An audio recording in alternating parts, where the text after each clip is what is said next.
15 months ago, 16 months ago, I think it was, Pei and Doreen came to me and they said they had an idea about walking through the city, which I wasn't really sure about, and didn't really know what it meant to walk through the city, I guess. I mean, I knew about the flaneur, I knew about the Parisian tradition, but didn't really know what it meant to walk through the city in the 21st century, let's say. So I was so unsure of this, I thought I needed to make a trip to Budapest.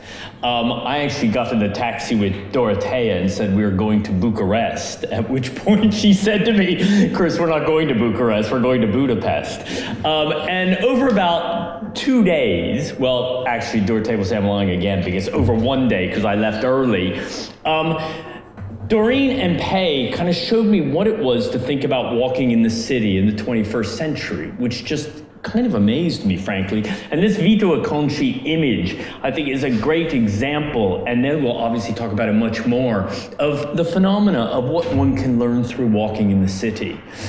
I escaped, because I had to come back from a meeting at the last minute, and Dorothea stayed on, and it's why I think half of this introduction should really be done by Dorothea, because Dorothea has met Hello Wood, has been to the studio, and came back proclaiming about how extraordinary this was and what you guys are doing. And I heard nothing for about the rest of that day of how I had missed the highlight of the trip, which was coming to see what you guys are up to.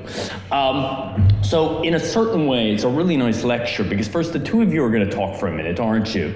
A little bit about the program that you've set up in Budapest. And then you guys are going to talk about the work that you've done and then follow with a short conversation. Is that right? Fantastic. You guys will know what we do down at Hook Park with Wood, I guess. And from reading a little bit about you, you guys started Wood in terms of workshops and summer workshops and things that have now spread into your own office where you're doing work as well, which sounds a fantastic, I mean, we don't do that at Hook Park yet, but it sounds a fantastic way of evolving Hook Park, actually. So I'm delighted to welcome the four of you. Really delighted to welcome the four of you. Doreen, are you going to speak first, Pei, or are you guys doing it as a double act? Pei, that's great. So I'm going to pass right over to Pei. Thank you all very, very much. Yeah. Is it not truly extraordinary to realize that ever since men have walked, no one has ever asked why they walk, how they walk, whether they might walk better, what they achieve by walking, whether they have the means to regulate, change, or analyze their walk. This question set up by Honoré de Balzac very much echo to our questions of walking in architecture. We experience architecture through movement, yet we never really scrutinize, reflect, and ponder upon what these ordinary activities of moving on 2 feet could bring to the study of to the study and intervention of architecture. This set the quest of our visiting school to unravel architecture through the act of walking. We will focus on District 5, the inner city of Budapest, as one of the oldest and central districts in Hungary. We will walk the streets, observe and contemplate the details and intervention within the everyday places, from the grand textures of the stone wall, striated facade, noticing the choice of material, application of care or neglect, the new, the junctions, the trace of the old city wall, and examine the decisions that people have made that resulting in these various structures of the city and its current state. Nonetheless, at the Visiting School of Budapest, we have been trying to create a network of collaborators that is not just consists of architects, but a varied action group that includes educators, material specialists, writers, and various local institutions. We have been really lucky to be supported by some of the most exciting organizations in Hungary, which including with us today, Hello Wood. So let me have the opportunity to go through the list with you this evening.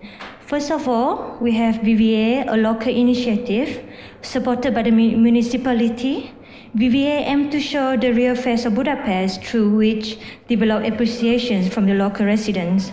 They will host our workshop and exhibitions in the beautiful gallery. BVA also hosts annual awards to Hungary Best Young Writer and Photographer, who will likely to join our program. We also have Fuga, the most prominent center of architecture in Budapest, supported by Chamber of Architects. Fuga actually means mortar. As the name suggests, it aims to strengthen the connection between designers and public through architecture and art by hosting exhibitions, debates throughout the year for the city for free. Fuga will be hosting our public events throughout the workshop. CAT, on the other hand, is an independent architectural center operated by young architects, artists, and volunteers. The space is a co-working space during the day, which turns into event space in the evening, which often you can find lectures going on. There will be our guide in Budapest, providing local knowledge through walking the walk with us and joining us at tutorial. Author of Budapest, a critical guide, Andras Toro, would also be our go-to man. He is a living encyclopedia of Budapest, a great character, I must say, with whom we had great fun exploring Budapest on foot during Chris and Dorothea visit. He's not an architect, but certainly has a very strong opinion in the urban adaptations of the city. I first came to know Hello through this giant Christmas tree, which is a charity project. Soon I learned they are locally based and work predominantly in temporary wooden structures for the public spaces and festivals. Moreover, they are also running summer camp, which is now expanded to Argentina. Hello will be assisting us in the materializations workshop together with Ivanka, which is a leading concrete manufacturer in innovative applications of concrete. They have been providing progressive collaborations with designers to develop unique material surfaces. They have also been expanding their role into urban design through testing and making of urban furniture, pushing boundary in fashion industry with concrete handbag design, if you can see in the small pictures. We are really excited with the participations. We will be using the facility as they are guiding us through the material-specific workshop. They will also be providing us concrete to work with to develop the pieces for the exhibitions. Lastly, we have Budapest Design Week, the most important design event in Budapest with a growing international reputations. In recent years, there has been many other emerging art and cultural festivals that bring new discussions and awareness to Budapest's contemporary scene and design thinking. Though Budapest Design Week has by far the most international, and we are glad to announce that the output of visiting school will be exhibited in public and become part of the Budapest Design Week. And now I will pass you over to Doreen, one of my great tutors while I was here, who has become my co-program head to this visiting school. Thank you. Hello, everyone. Thank you, Pei, for the introduction. Thank you, Chris. Thank you, Dorothea, for all the support, Manier, to make this conversation event happen. And so we sub-themed this talk as Workers as Builders. And my role in the workshop is not being an expert with Budapest or being any expert builders in that way, but I bring the history and theory aspect of the visiting school and develop it as we go along with students and with fellow collaborators. I'd like to start with Thomas Struth, which Pei, with her photography of the streets of Budapest, is very evocatively kind of parallel. And since starting to work as a photographer with a keen interest on architecture, Thomas Struth set out to photograph cities in such a way that a relatively few number of photographs can summarize the city entirely and precisely. He would take as few as 5 or 10 photos of a city. Here's a shot of Paris. Here's a shot of Brussels. And he will walk round around the city in search of one perfect location for one perfect view with his camera. After the work of walking comes the work of taking the picture as two separate but contingent actions. The findings for walking leads to the decision of the shot. This is Edinburgh for Thomas Struth. The sheer sense of economy and precision, together with the use of symmetrical perspective, long central vanishing point, emptied of people, assert the photograph as a monument of the city. This monumentality commands the ability to summarize the entirety of an urban existence, frozen in time and space. However, the preparation work remains hidden and undocumented.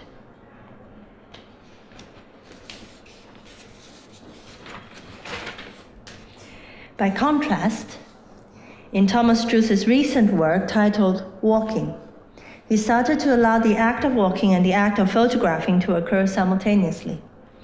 In a more literal sense, these photographs actively and visibly record the walk.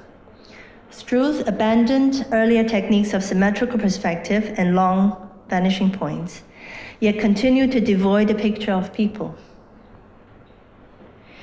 The resulting pictures appear both detached and intimate, familiar and strange.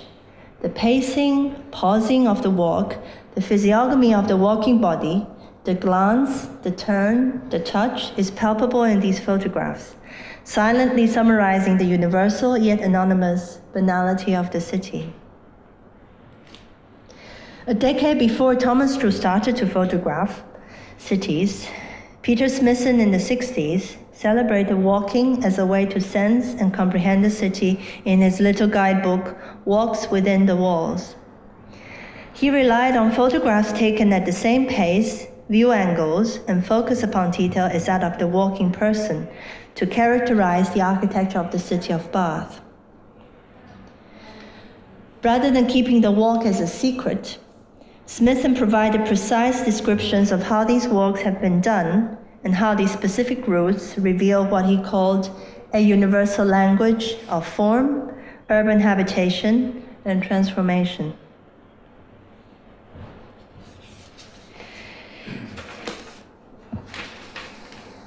Ingrained in the second generation of socially minded modernists, which Peter Smithson was a part of, was the belief that new forms of architecture and urbanism can only be developed through such diligent and deliberate strategies of walking to study the city. Our premise of the Uncommon Walk shares such belief. We are deliberately constructing radical relations between walking and architecture. How you walk determines your architecture. Walking is not passive, background, transient, or merely means to an end. The uncommon stance enables each opportunity of pacing, meandering, and promenading to reinterpret and reinvent cities and their architectural content. Walks can mark, can stretch, can grow, can arrange, compose, penetrate, deposit, accumulate, and erase. If to build can be broadly defined as an activity that alters our physical environment as well as modifying our ideas and feelings about space and place, then walking is an act of building. We have decided to focus on 3 types of walks that instigate new directions of architectural thinking and making. Walks that measures, walks that deviates, walks that curates. People that make these kind of walks are not necessarily architects, but they make projects that are perhaps more artistic, literary, cinematic, philosophically, social, or politically minded, but they change architecture and approaches to urbanism quite significantly. Furthermore, we think of these walks as acts of building. Walks build boundaries, thresholds, probes and parasites, scenes and labyrinths, frames and views, stories and memories, agencies and commons. We start to expand upon these 3 themes to trace new lineages of walkers as builders. We pair up, group, compare, and contrast works, which may be architectural or may not be. So the frontispiece to our website and the poster image to our work, to the summer school, is Vito Conci's project called The Blink. He would call walking a kind of street work. He took a photograph of the view in front of him whenever he blinked while walking down the street. Then he would record how many steps he took from one blink to the next. The shutter of the camera opened at the same moment as his eyes were shut. And the intervals between these shots were measured by his footsteps. in such a way the street was measured through walking, as rhythms of striding, blinking, opening and shutting the lens syncopated one another. In another street work titled Following piece, pedestrian movements and urban spatial boundaries were again tested through a form of stalking. A kunchi followed a randomly chosen person every day until the person somehow ended his or her walk or exited the public domain. He not only recorded directions, distances, and durations of these journeys, but also set up a camera to follow him in turn, like a witness. This duplicated situation of following a follower had the effect of turning every generic walker on the street, i.e. the camera, into a potential stalker.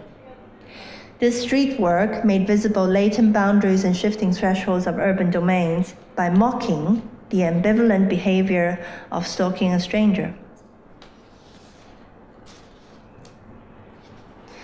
Architects of the same generations as Akunchi imagined their walks down the street not to follow or be followed by a person, but perhaps by mobile spheres or pneumatic capsules.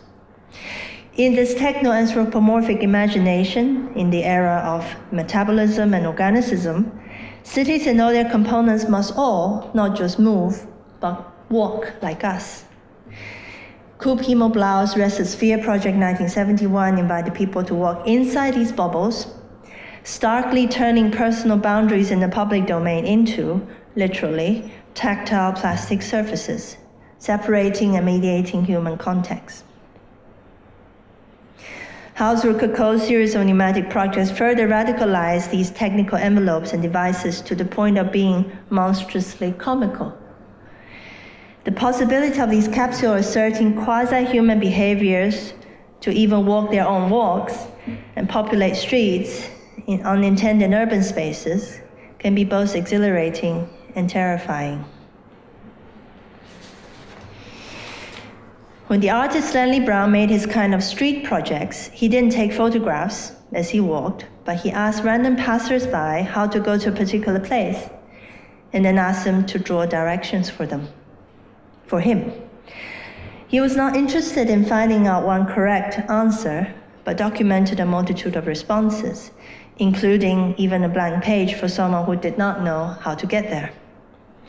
In the age before the efficiency of pedestrian navigation was of any particular concern, Brown collaged together a kind of participatory poetry of diverse paths and connections between any 2 points of the city. He played with the productive gap between subjective interpretations of how to get there, as if everyone has a different answer, and the arbitrary objectivity proclaimed by the so-called maps.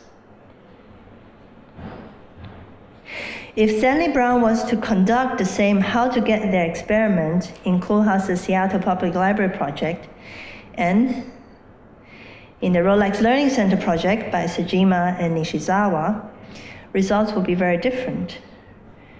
The Seattle Public Library emphasizes the efficiency of one correct way by separating a ramp for circulation from programmatic spaces, whilst the Rolex Learning Center celebrates the possibility to deviate, to find your own way, incorrectly. These meandering terrains break away from the constraints of linear circulation, which are further dramatized by topographical changes. The questions of where to walk is coupled by the question of how to walk, and to which there have been many inventive and humorous answers. You can note on the right, there are some skiers trying to go up the slope. This part of a performance piece that was made in the library space, or in the learning center space. Another possibility that deviant walkers open up is to uncover situations that have been, accidentally or intentionally, neglected by those who walk the correct path. Walks that deviate have become the basis of an increasing number of urban design projects that are concerned with factional, infrastructural, and peripheral problems. As part of this strand of so-called spatial agencies, the Stalker, Owen group based in Italy, organizes collective walking through indeterminate spaces of the city as a form of research which they called transurbans. They stalk, so to speak, marginal communities, nomadic existences, and interstitial situations in order to find expressions, ground values, and catalyst transformation that are participatory and sensitive to differences. A range of documentary filmmaking techniques such as handheld cameras, eye-level shots, and long takes that records conversation and activities in actual time became preferred tools for them, rather than mapping or diagramming. Deviant walkers require instruments that can also go off tangent with them, to witness and to intervene. Many video, media, and performance-based artworks also have made use of devices that can be taken on a kind of augmented walk in the city. These instruments enable the recording of one walk to be superimposed upon another walk, resulting in a collision of experiences that are anachronic and simultaneous. This evocative confusion of whether it is the walk that is structuring the narrative or the narrative structuring the walk is explored in Janet Cardiff's early work of Her Long Black Hair in 2004 in New York Central Park, and more recently in Documenta 2012, the Alter Bahnhof video work piece with George Bourez Miller. While the audience walk, the recording of the same walk done by the artist at an earlier time is played back to the audience who holds the visual and audio device. The playback is superimposed by the artist's voice that speaks to the audience, oscillating between factual and fictitious descriptions of what is or what was happening in the same space, and directions on how to continue the walk, where to look, and what to find, if you do find it. We have investigated a lot of precedents as a trajectory to expand the three themes. And the rest of the example I'll go through very quickly as a snapshot, because I would like to offer the stage to Hello Wood to talk through their experiences and interpretation of walking as building. So we have Shumi's Parc de la Villette, and through graphic narratives in urban spaces, parallel walking. David Berger's walk pieces in different cities in 2008, which describe as photography without camera. He himself is a photographer, but he does these walk pieces without a camera. And his research on Le Corbusier's body camera, which are very, very early cameras that's very heavy, you have to strap it around your neck. And then basically you don't have a viewpoint, so you don't have your eyes to adjust where you're framing. It's your body that needs to kind of almost aim at what you're taking. And that's what Corb was playing with in 1911 on his first trip to the Orient. So that's where he went to Greece and went to Turkey and took back these photos.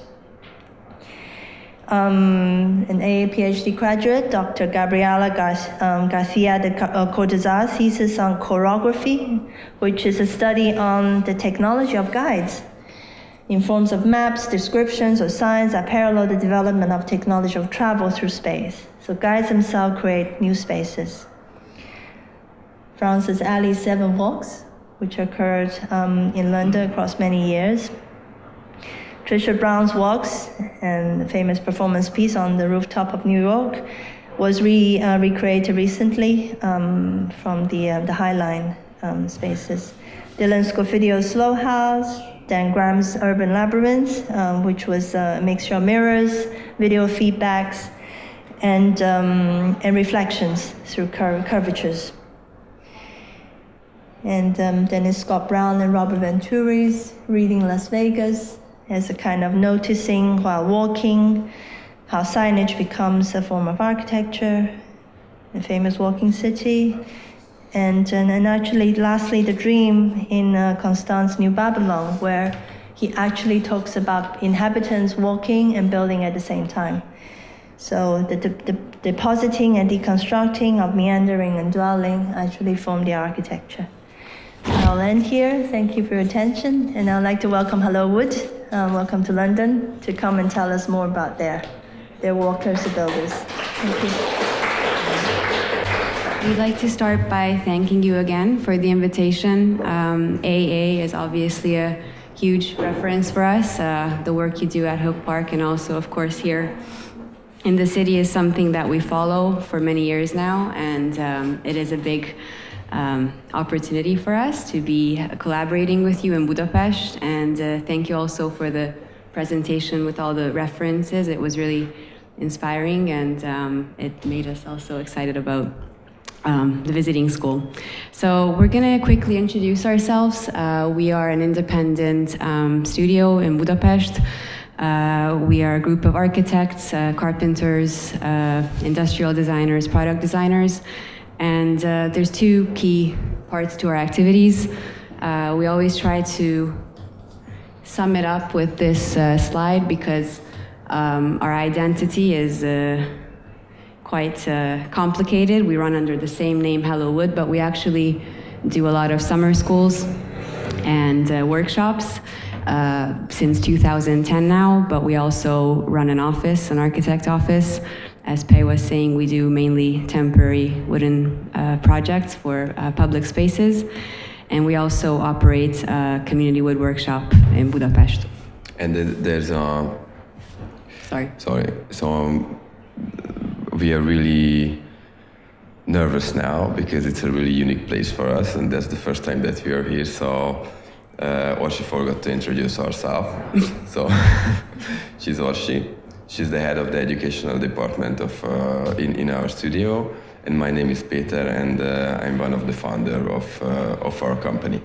And in this picture, you can see that our activities is now it's really diverse, but most of them are really well connected.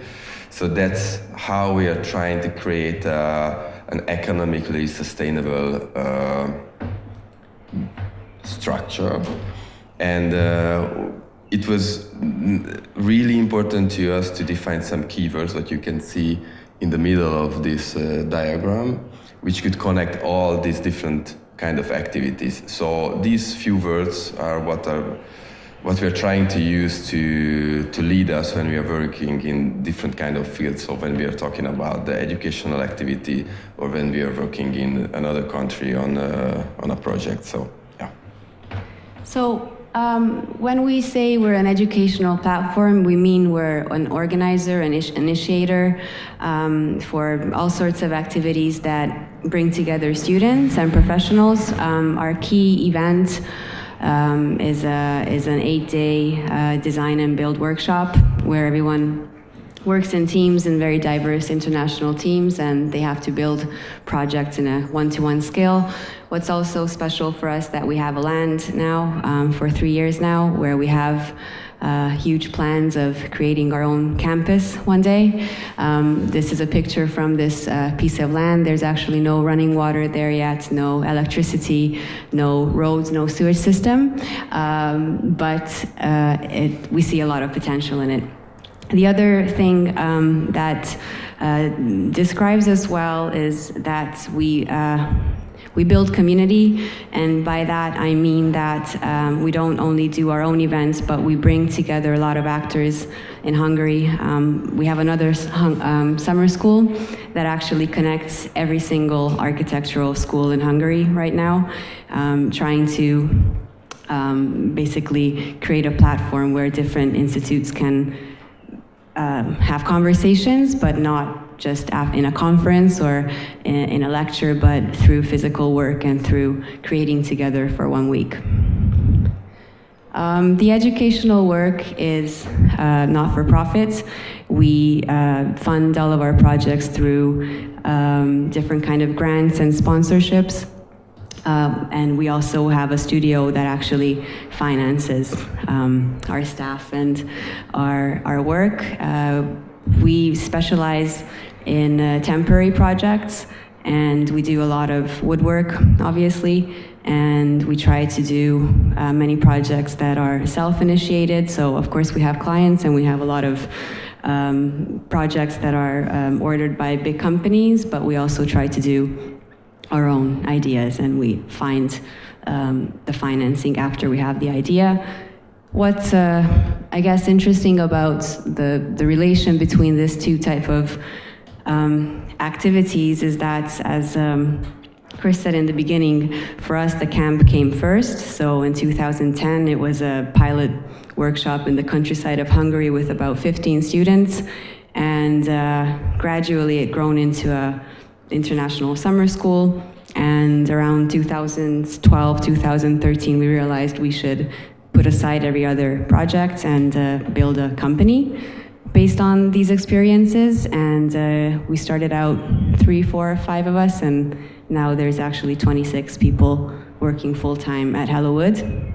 And not just the direction of activities that's perhaps irregular in our case, but also we really like the fact that a lot of the experiences and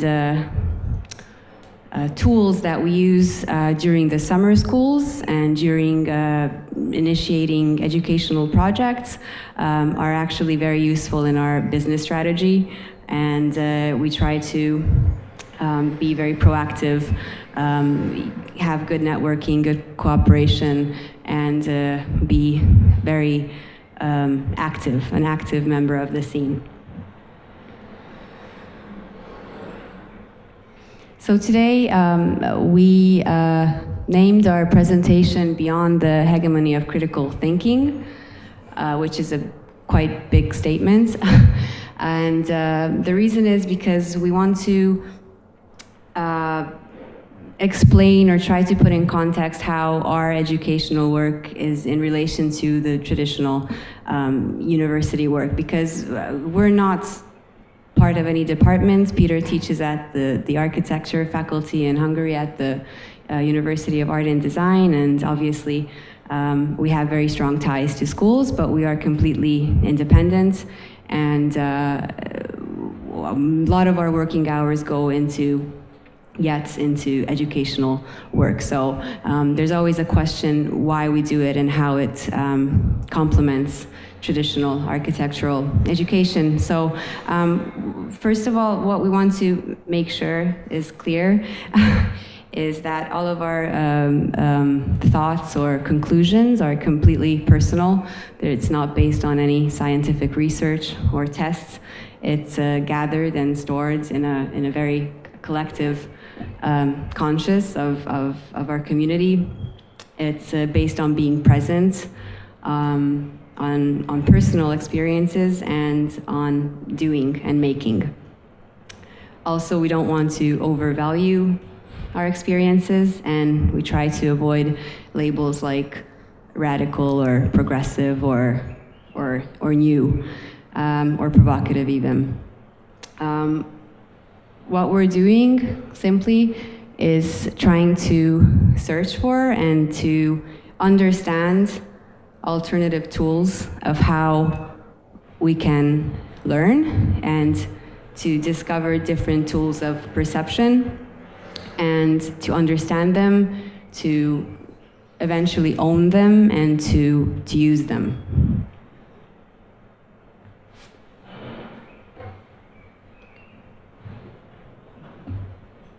From our perspective, it seems like critical thinking has become the most dominant method of understanding our world and describing it and putting sense to it in our Western civilization. And it even conquests fields that are not necessarily fit for it. It even creates creatures like artistic research.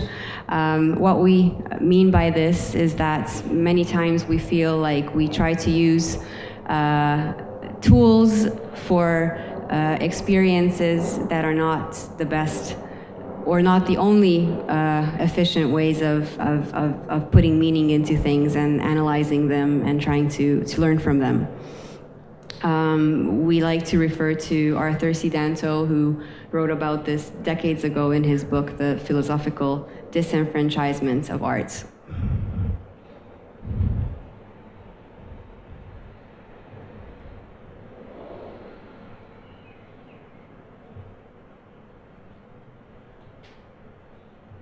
Of course, we're not questioning the importance of critical thinking, nor saying that we deny it.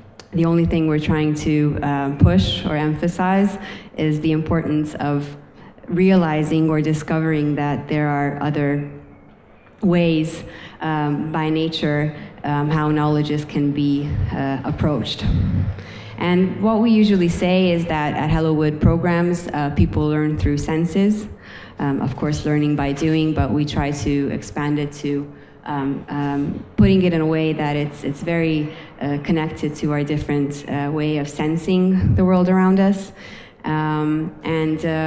When they ask us what's the difference between this type of learning and the more traditional academic type of learning, we always tell people to come to the school, to the summer school, because we have a hard time putting it into words, just like today.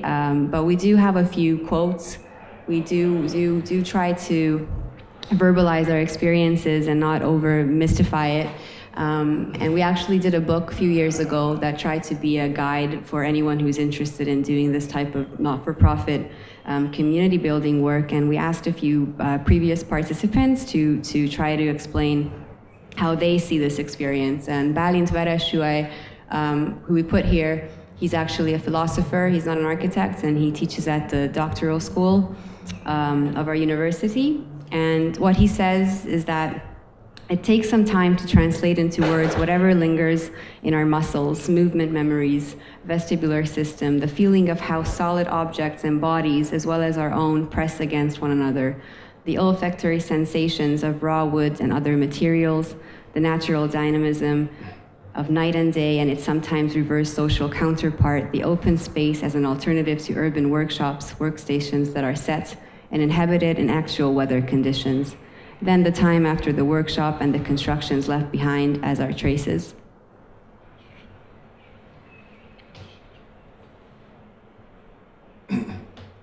Bálint actually quotes Juhani Pallasmaa in the same article he wrote for us, and we just took a part of the quote saying, "It is evident that the architecture of traditional cultures is also essentially connected with the tacit wisdom of the body instead of being visually and conceptually dominated. Indigenous architecture seems to be born of the muscular and haptic senses more than the eye." And another quote, the last quote, is from István Berszán. He's a writer and also a philosopher from Transylvania, Romania. He says, "Our aim is not just to place exercise as the object of theoretical analysis, but in order to regain the educationally often neglected possibilities of making contact in practice." And obviously, this type of thinking or using metaphors or trying to analyze what experiences you have when you're working in a field and you're trying to build something can lead to different directions. It can be very theoretical or vague. And there's one question we want to share with you that we've been quite excited about in the past few years. Basically, what we understand from the workshops that we've been doing is that what we see is that by experiencing and understanding the material, its actual physical characteristics and limitations, by experiencing the process of making something and carrying all of its responsibilities that come with it, and by being part of nature and discovering it in a humble way, can perhaps lead to an experience that is beyond ordinary in the sense that it almost gives you the feeling that it's something not human created. And our question is it possible to get in touch with the transcendent through physical labor? This question is actually also the title of an article from a sociologist, Courtney J. Bender. She writes about this in a very different context, but we really love the way this question is put, because we find that sometimes physical labor is, well, actually, it's usually not connected to the sacred or the transcendent, but in our experience, there is actually a possible link between these two.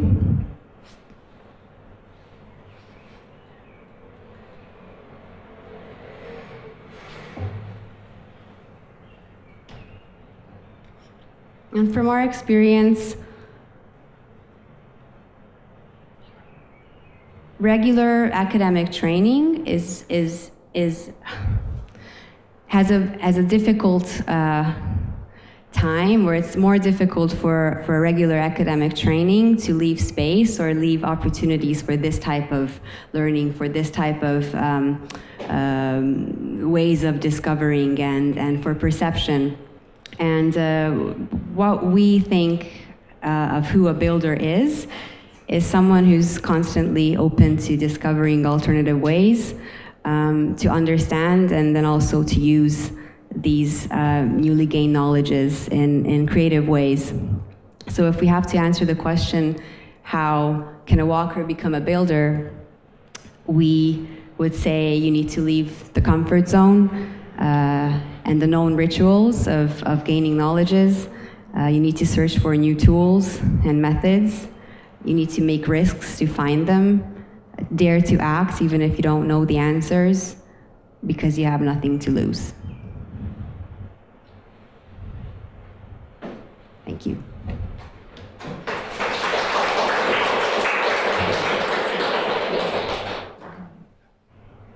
And I guess these last few sentences are reflecting quite well for your presentation, that how you can discover a city with different tools and with different acts. So, yeah. And being brave, yeah. So thank you so much for coming. Question?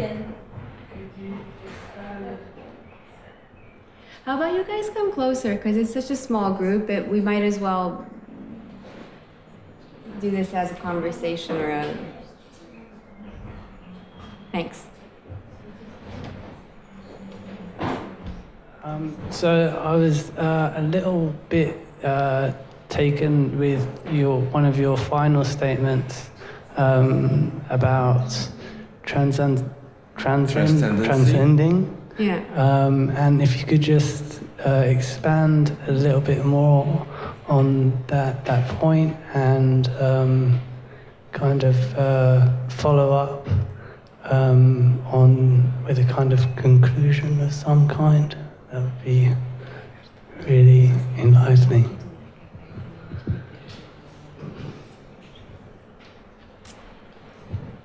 Yes. So we have a lot of, so this is really like personal, I guess. And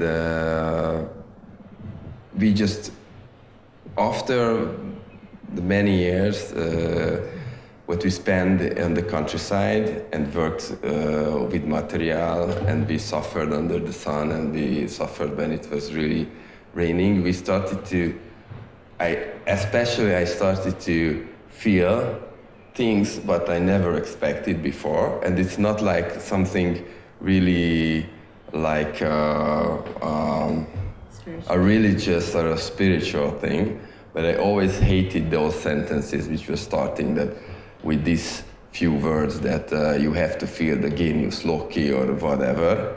But after these fieldworks, I started to get these kind of impressions personally, that if you're working there, you can feel some kind of energies which are coming from the field. And it was a really good exercise for me, that after this really pure experience, where what I got from the nature, where all the environment and our connection to the nature was really, really simple, much more simple what we have in the city. I guess it's provide a nice possibility to recognize this kind of connection between the environment and our personality or our vibration or whatever. So these kind of experiences are the roots why we are saying that we got the feeling that somehow we can getting closer to those words like sacredness, or we're gonna have a possibility to try to divine the sacred part of our activity and the profane part of our activity. So I'm afraid that it's really difficult to try to explain this, but there's a really nice book about this written by Eliade, the Sacred and Profane, and you can read a lot of really relevant things about this kind of reconnection in this book, I guess. So Without being religious, so it's without not being religious, yeah, that's important. I hope it's really something for you. But you have to be there, and you have to feel that the things happening in a different way when you have a really personal connection to the nature or to the material itself.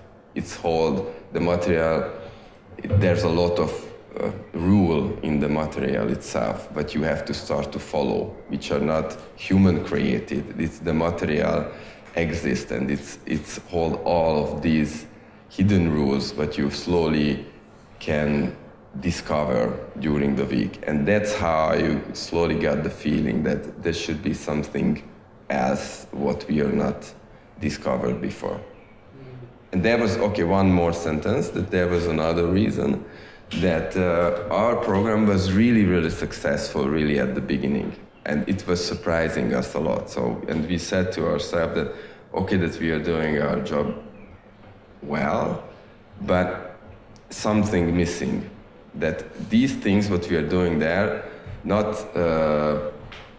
should not perfectly enough for this success. And that's how we are identifying a small gap between the success and our efforts. And we just came up with the idea that maybe in between these two things there should be something else, and maybe that could be this kind of feeling which is coming from the sacredness.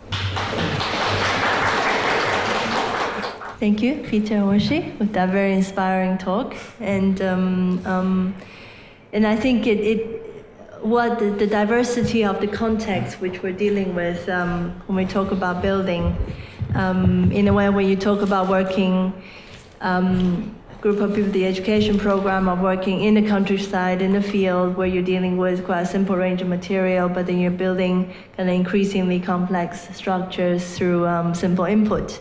And then we have precedents that's talking about building or walking in the city or walking as builders in an urban context.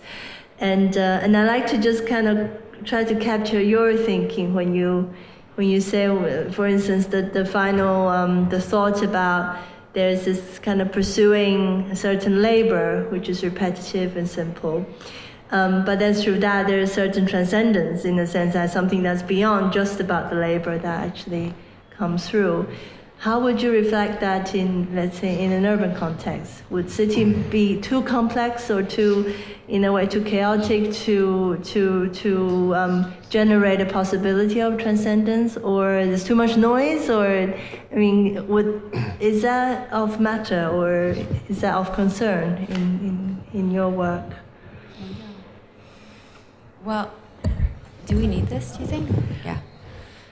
Yeah, well, there is actually a reason why we do our programs where we do it, because for us it's important to be isolated.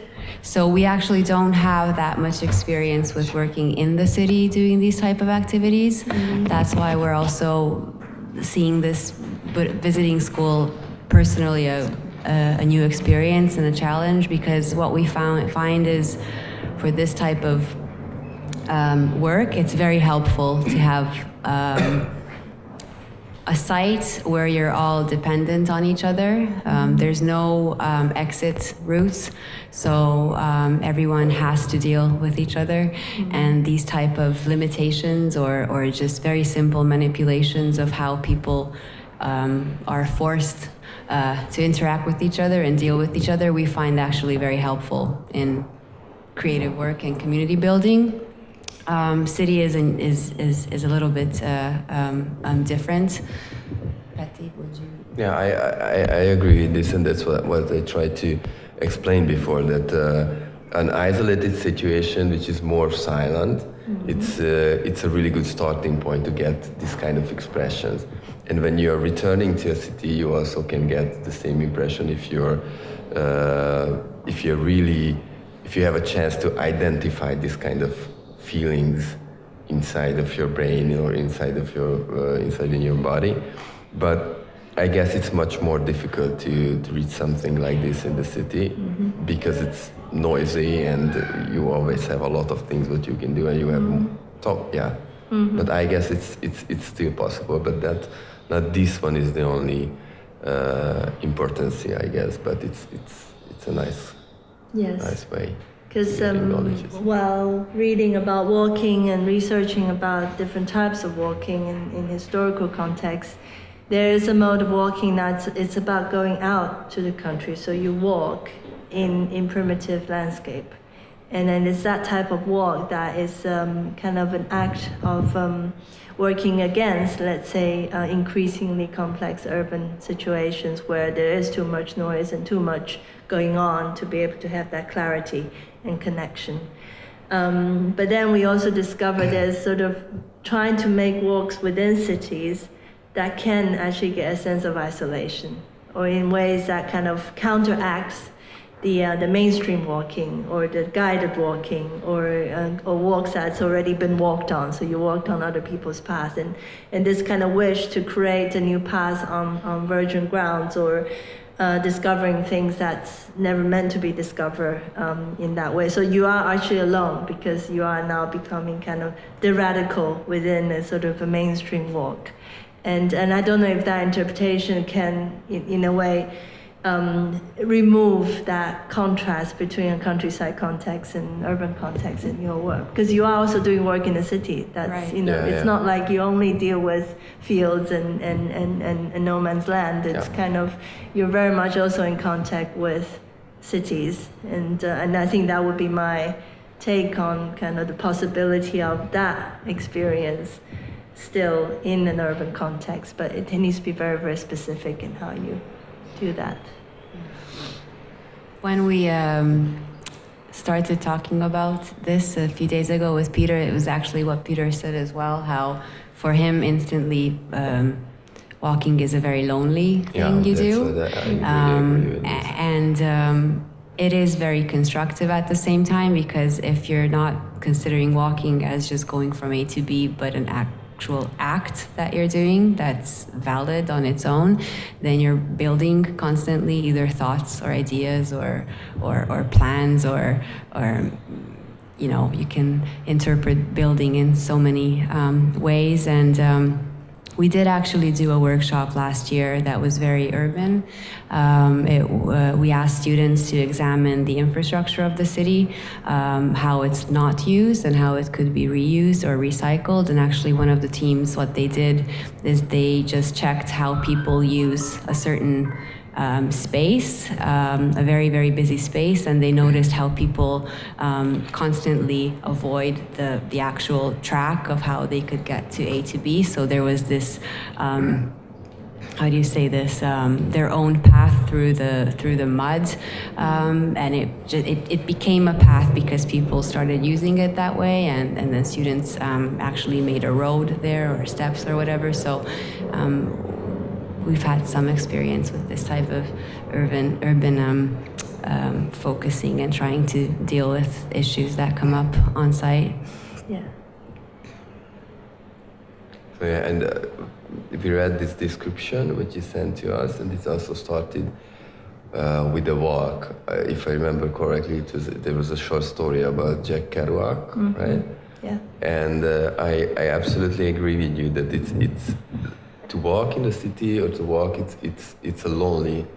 You're alone when you are doing this, and I'm not sure, but I'm trying to find some connection between these kind of topics. But it seems to me that this loneliness creates the same silence around the brain or around the person, what we can find in the countryside, and maybe it's necessary to start to thinking. I also told Orsi when we were on the plane that I was walking a lot when I was younger, when I was teenager, and it's happened with me so many times that I just arrived to the place where I wanted to go, but there was something in my mind which was started to build up. Stories, buildings, concepts, designs, whatever. And I just did few more. I walk around in the block of buildings while it was in my brain, and when it was finished and it was built, I just stopped and I arrived and I went to place. But that's how I can imagine that we could connect these two kind of activities. So you can be a builder alone as well inside when you're walking in a city, and it's motivating you. Yeah. And what I'm finding disappearing is the whole category of unguided walk. It's almost impossible these days because you're so inundated with easy access to information or talks or maps that to be able to make an unguided walk alone in any context for me it seems almost kind of something that needs to be saved or something needs to be conserved, which is meant to be a radical act, but then now it's kind of is going to be extinct, before we know it. And I find that there are some moments or opportunities in those situation of you're treading grounds that you haven't been told to tread, and then being able to confront it alone, and then and then to kind of digest it and then translate that into certain outputs. Perhaps you write about it, or perhaps you take pictures about it. And I think that has inspired quite a lot of the precedents that we selected, which we are hoping that there are certain common grounds that they do tread, but they never walk the same. None of them had made any of the same walks as any other in other fields. Yeah. And with this, sorry. No, go ahead if there's a question. So on the subject of walking within the city, it's possible to build up an understanding of your environment as well, and I think that's something which is underestimated, and it's also possible, to be not permitted to walk in certain areas as well, which is quite. I'm sure that's the same within a country meander, but that's an experience that I've had, and I think that can also be quite unsettling to be informed by. In my case, it was the police there was a neighbourhood watch team who did not want people walking in this area. So for a period of time, instead of taking late night walks in that area, I stayed at home to think. But I think that that's something that is personal, but also important in terms of just recognizing how different people understand their environment and the importance and practice of walking in order to process and think through ideas and plan for the future. So that's all. Yes, and I think I'd like to also sort of contrast that with, let's say our previous picture of a lone walker, unguided and treading virgin grounds and trying to digest and think and do in a way, something unsuspecting or unconventional. But then what about crowds that walks? Crowds that move in certain ways, maybe they do walk together. Maybe they walk at the same time but differently in different ways. And also, when I look at the structures you've made, it's not possible alone. So it's kind of these almost lonely walks that's being accumulated to become kind of productive towards a bigger structure, which is only possible when you talk about a crowd that walks. And then when you bring that into the city, perhaps it's, I think it's also equally provocative to imagine crowds that move. So you have the single desire lines for the park that's made by one person, but what happens if you have a desire line that's made by a crowd that is doing something perhaps in different times, but somehow they make a path just because, they share a purpose, a reason to do so, or somehow the urban infrastructure forces them to do so, or digress them in doing so. And I think that contrasting, because in my talk I didn't really speak about that the investigation of walks that can be possible done by a crowd, or more than one, by the many. And I think in your workshop procedures of how the lonely person doing the labor and the crowd doing the labor, it brings different revelations, or it brings also different structures in that way. There have been many, since a lot of, especially in the political climate, political scenes, you see a lot of crowd use war as a form of demonstrations.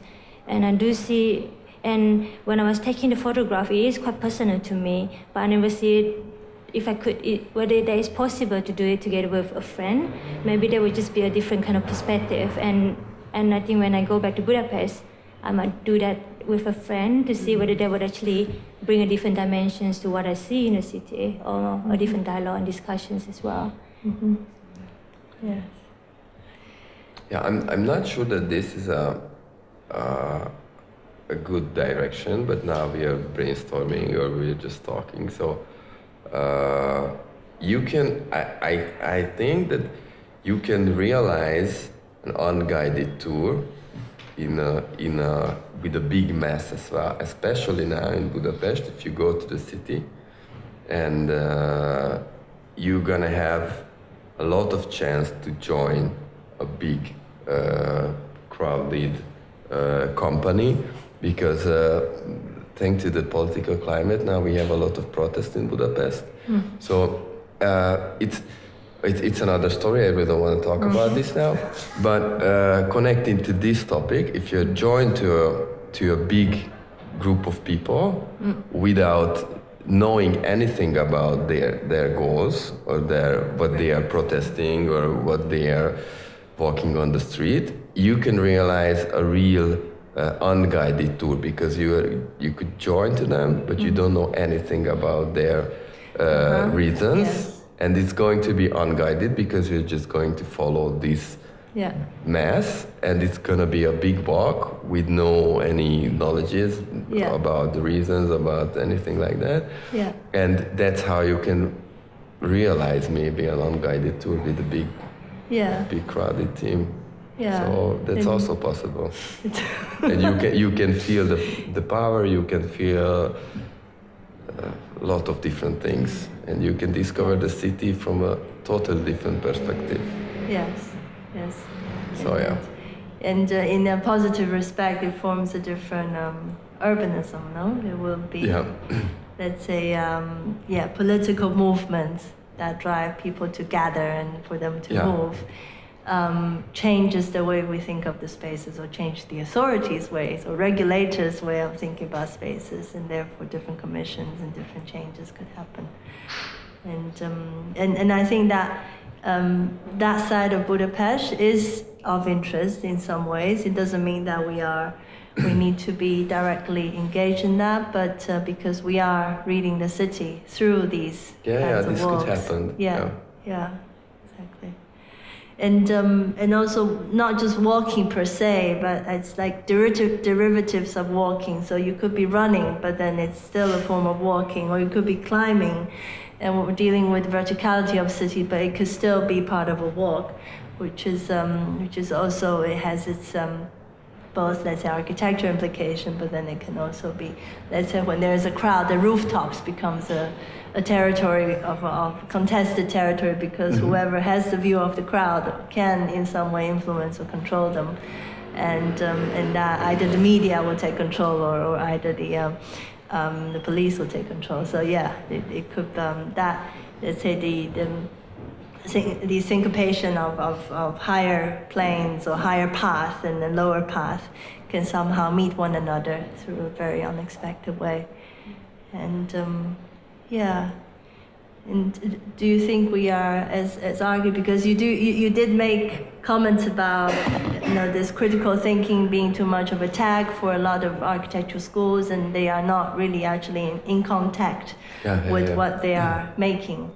And do you think that's something that's in a way an international issue for architectural schools? Do you think that's something which you, let's say, summer schools and workshops can supplement this mainstream education, which is in studios, and then students are let out and they can kind of perform or they can craft in the workshop modes? Do you think that's a kind of a happy supplement, or do you think the architecture education should reform entirely because it's not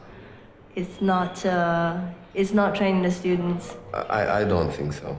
Okay. I think it's a really nice possibility for the students to see the thing itself from a really different perspective.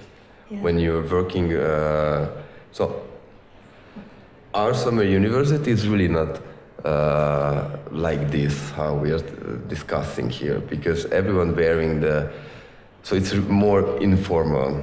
Yeah. And you can get closer to your tutors, closer to your teachers in many ways, and you're working on the same project, you're working on the same material. So it's a different aspect, it's a different approach, but I don't think that we have to change the whole educational system, but it's really good. This is a really good additional part to the regular education thing. Mm. And I've noticed you've quoted many that were not meant to be architects or are not architects. But then they get what they need or what they want out of the experience of building. Yes. Would you like to ask? Peter, I know you teach as well, so I'm just wondering, do you think architecture students walk enough now in the city? Enough? If they walk enough in the city. If they walk enough in the city? No. But Budapest is I think that for this topic, Budapest is a really idealistic city, because it's really like a big city. So it's 2 million people living there, a bit less, but it's still a really big and crowded city, but not as big as London, for example.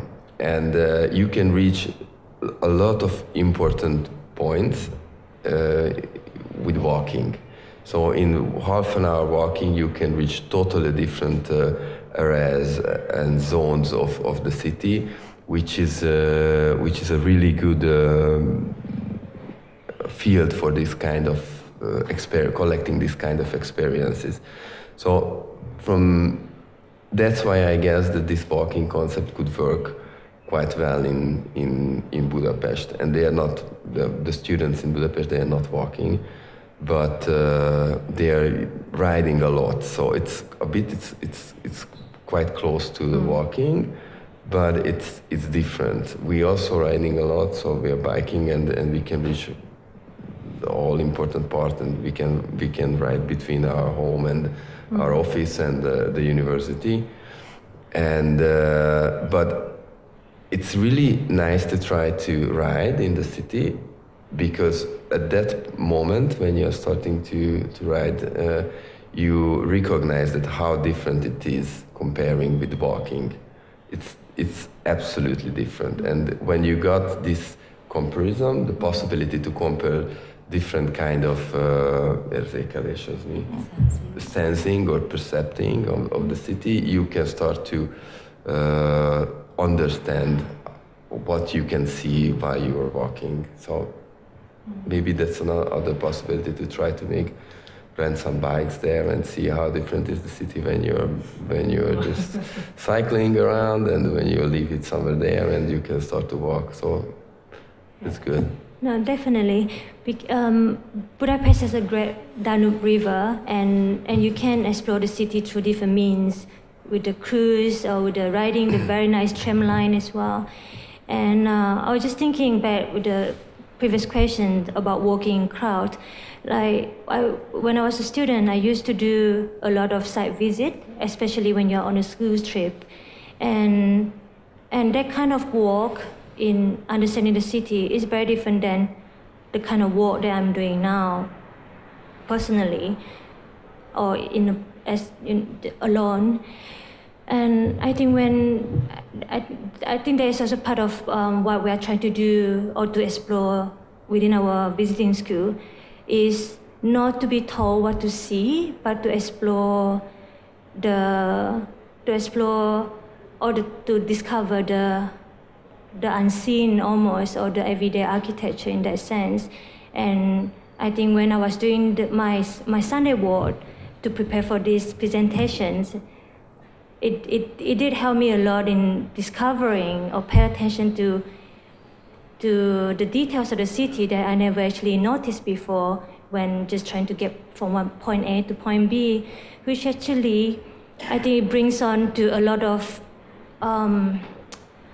thoughts, almost like why are things being done in a certain way, and that often as a consequences or outcome from the, let's say, the regulations or the economy, and also almost the cultures as well. So I think through working there is process, almost like a reverse process that you can do to learn about the city, rather than just seeing what you see, but just adding more thoughts into the whole understanding.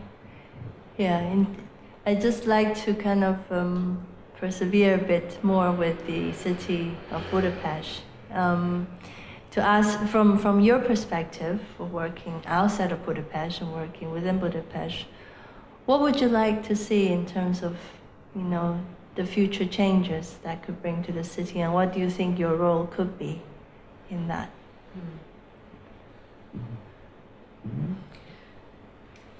Budapest and Hungary in general is very, it has a lot of contradictions because it has several unlogical rules. Many times you experience that bureaucracy and rules are literally just to make your life really, really difficult. Like, everyone in Hungary is a pro at getting around the rules. That's pretty much your way to survive, because the rules don't allow you to prosper properly. So you need to be very clever. And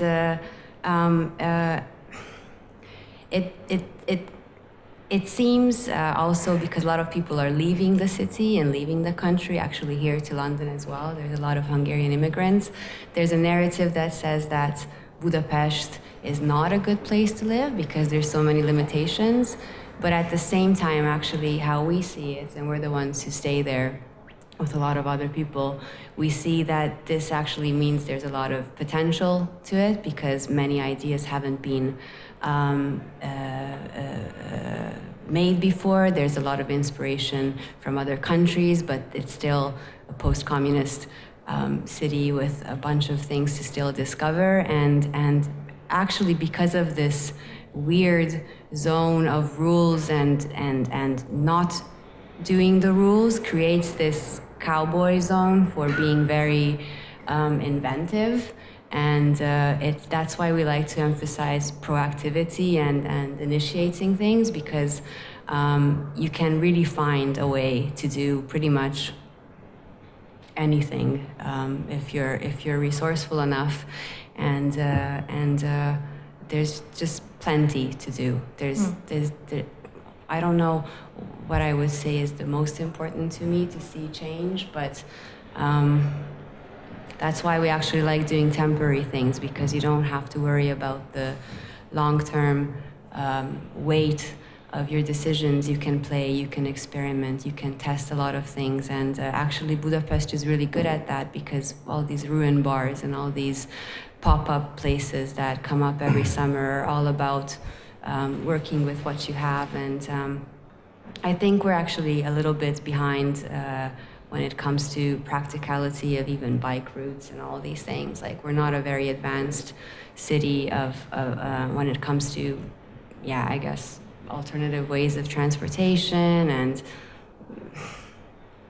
it's really not like London, but that's why there's so many possibilities to it, and the regulations are also much easier than in London. We built a project here in 2015, a public space project. It was a huge Christmas installation, and the legal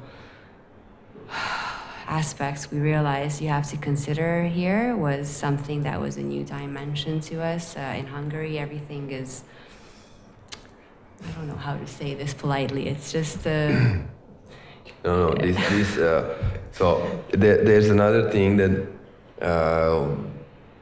so it was not planned, but things just happening around us, that after the first few camp, we just started to get some work or some jobs. People just realized that what we are doing, and they asked us to start to build some temporary stuff for them. And we got the feeling that this part of the architecture is a little bit abandoned, because architects, most of them, they really want to build something for the eternity. But to design and build something which is really at the beginning, we know that it's going to stand there only for a few months or maximum for a few years. It's a totally different approach, and a lot of other things are coming into our activity from different fields. For example, the architects usually don't have to care about transportation. Usually they don't have to care about storaging hundreds of wooden houses or wooden panels. So it's somehow in between the design and architecture and art and architecture, and you have to be really tricky sometimes, because it's happening so many times here in London, in Switzerland as well, or in Austria or in Hungary, that there's no regulation for this kind of activities. Sometimes we are just lebegnios. We float. We are just float or in we between. call it an art piece, and then. So that's what happened with us in Canada, for example. We designed a big temporary monument for the 56th revolution, because hundreds of, I don't know, 40,000, how much? 40,000 people. 40,000 people immigrated to Canada after the 56th revolution from Hungary. And we designed the project, which was a tunnel. We had some pictures about this, and there's a chance to walk through. And the first part of the installation was the Hungarian flag, and the other end forms the Canadian maple leaf. And at the beginning, we got all the permission, because there was I don't know, a girl in the office, in the authorization office in Toronto, who said that this is an art piece, and we don't have to care about any architectural detail, because it's an art something. And unfortunately, she just left or gone, and the new person came, and she said that no, this is a building, and I need all the detailed drawings, I need all the detailed joints, I need all the engineering, calculation, whatever, and we had only 10 days to finish all of these things. So that's how it's sometimes it's really difficult to define what we're doing there. So Yes. But if you would want to see something change in Budapest, what would that be? Or like how could we contribute to it? I think our main contribution is just proving that there's like ideas can be done. Like it's a very simple thing that we represent with our work, that you can actually run an office with 25 people full time, even though spending a lot of working hours for projects and ideas that actually don't make money, and the fact that there are all sorts of thoughtful ideas and how you can find the right partners, the right sponsors, the right people in the government, in the city to make your idea happen, can be perhaps a positive example of not accepting difficulties or limitations and just going through with your idea, whatever you have in mind. From my kind of experience of looking at your work and knowing the kind of the city of art, city of Budapest, from the very few visits and stays I had so far, I think what you were describing, it's a very special period of time where you often find things that you're making something that hasn't got a category yet. Yeah. It hasn't got a kind of a tag or a file or a rule code or things like that, and then it needs to borrow from other categories in order to somehow regulate it. So you can somehow be ambiguous how much of it is being regulated, how much of it is just through good design. And I feel a city like Budapest, which oftentimes gives a feeling of resilience to change because it was so much built and sort of controlled. It's perhaps in a good way that there's a beauty and a goodness that has a permanence to it. But I think I really enjoy the fact that there are these interventions and they are temporary. But because you do multiple actions in these spaces, that there might be a new conception within let's say, the urban language of Budapest that welcomes more and more of that from, of course, other players that come into the city. And so as pioneers in kind of a new language of urban change in Budapest, I think what you've done is really refreshing and really kind of necessary, I think, for a city to find a new way of dealing with rapid changes and dealing with crowds and dealing with all these new researches and probably new architecture project, and not just looking at things as permanent object that, okay, now we grant you a license and then you build. But there are other means of getting to spaces and new programs in the city. Okay, so I hope just go ahead. I was just wondering about yes, if you don't mind, can we return to the walking part? I was thinking about it. What makes walking? What defines walking? So I was trying to think about what defines walking, and I was comparing it to different modes of moving. So you have driving, you have taking a train. So when you're driving, for instance, you're concentrating on the road, you're concentrating on the rules, you are reading where you are. If you're on a train, the train takes you, and you look around, you look out the window, you experience the space without having to think of how to go. So that's the experience.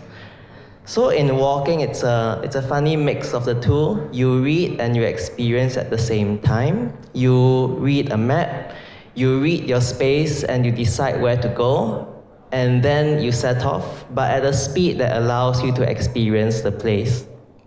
So walking in a way is a funny place in between. It's almost like a consciousness where you know where you are, but you also understand where you are.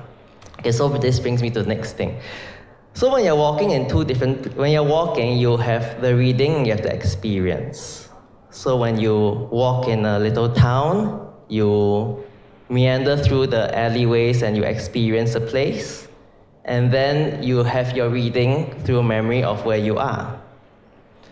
On the other hand, if you walk in a grid-like city, you immediately know how the roads work, you know where the avenues are, you know where the streets are, and then you have a picture in your mind and you set off and you experience after that. So Budapest is divided into two sides. You have Buda and you have Pest. Pest is all grid-like, planned, big avenues, you know where you are exactly. Whereas Buda, where the castle is, the streets are very narrow, you can't see what's the next turn. So you are fully experiencing the place. Follow? Okay, so walking is the same activity, but it brings up very different feelings and experiences and the way you read. I'm just interested in where that two differences meet, if you get what I mean. Through the walker, who's the same Yeah, person. for the walker. I mean, after all, walking is all about the walker himself. He doesn't change the city. So in the walker's mind, where does that difference meet? Am I being confusing? No, you're asking many things in one question, so I think we're still trying to figure out how to respond. Would you like to say something to that? Okay. While listening to you, I suddenly have this feeling, which I've always had, is when we chose the theme of walking, and I think we didn't anticipate that. I think because walking is so basic and so personal, that it actually brings out the most kind of strongest opinions from people without anticipating or without any prior preparation. So like you said, a same person can be walking in the Pest side of the city or the Buddha side of the city, and simply because the city has been organized differently or developed differently on the two sides of the river, that the same person will gain different experiences from it.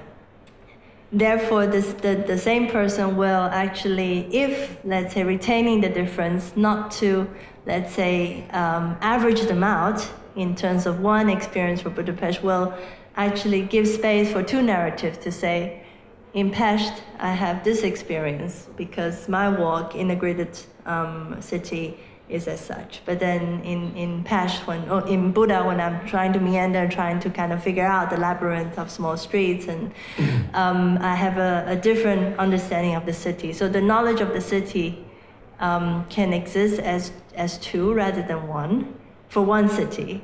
And then therefore, perhaps when there's a chance to, let's say, have a creative interpretation or creative output, then these two definitions or experiences can retain the difference in the way. And oftentimes, cities don't do that. Cities like to assimilate and average out, let's say. So an average person walking any average point of the city will have this one experience, and that kind of being repetitive and uniform. But whereas the reality of walking in cities you can even say every street can have its own walking story or have its own kind of urban discovery, like what Pei was doing with her eyes and with her photography. So that would be kind of, I didn't really quite answer your question, but that's what was going through my mind when I was listening to you. And that's why I continue to feel that walking can be. I still like to use the word critical tool to be able to not succumb to overviews and can kind of averaged out accounts of what cities are about, but they actually pinpoints differences in a very critical way. And are you working in the city of Budapest by any chance? No, just visited. You just visited, Yeah. and that's what you found, yeah. Yeah. And walking is totally personal. Like anything that you gain from walking stays in your head, and all your interpretations of the city belong solely to you individually. So how do you, is that so, or do you think there's a bigger connection and network with regards to this idea of walking? The reason we started looking at walking also because walking is so central to architecture and design. Like we design through imagining the spaces and how we get through the spaces, but we just never look at walking itself. So I think there's one of the motivations that we started doing this. Sorry, what was the question? I just find that walking is such a personal thing. So, But it isn't, because your walk has already been influenced by many other walks that took place in Budapest before you. And you can't deny that, Yeah. because you walked as an informed person. And it's not as naive as you probably imagine it to be. And it's actually very difficult to get to the purity of a naive, simple, lonely walk. And it takes a lot of work to get there. It's almost unnatural to get there, but the reward of getting there is worth the effort of trying. That's why philosophers walk, you know, that's why when they were talking about transcendence, that's kind of the experience you're trying. Because it is actually very difficult to get to the very private part of your experience through walking. Because we are so, you know, in a way, layered and already influenced in many ways. So yeah, no, that's just kind of me reacting to. For that experience, do you think walking, it comes when walking is the meandering, or walking is the transit? Because when you walk, sometimes you can wander, and sometimes you have an objective and you are going straight for it. So that's exactly what Pei was saying, that we often not conscious of that. And we're trying to be conscious of it here, to say, actually, that I wanted a meandering walk rather than a guided walk. I wanted to find the correct way or incorrect way, and be conscious of that rather than just let that happen as a kind of a conflated experience. Yeah.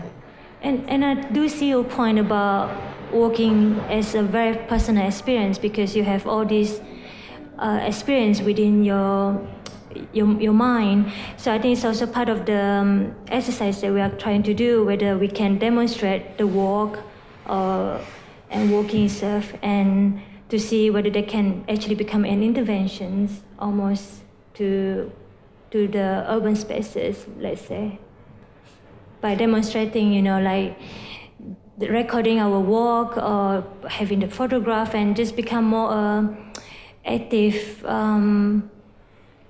active explorations and doing as well through the walk.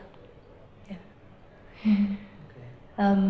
Thank you for the question. I'm aware of the time. I think we do need to close the conversation, and I think we've learned a lot from Hellowood, from what they've said to us. Thank you for your attention, and we will be back again to share the output of the visiting school sometime next year. And do come to Budapest, either participate in a visiting school, or you can join in many of our investigations, which is ongoing throughout the year anyway. And watch out for updates on our websites. And we have drinks after Yeah, this we as have well, drinks. so. Yeah, please join us for drink and can approach us with any questions thereafter. Thank you. Thank you, Orchi. Thank you Thank you, so much. Peter. Thank you.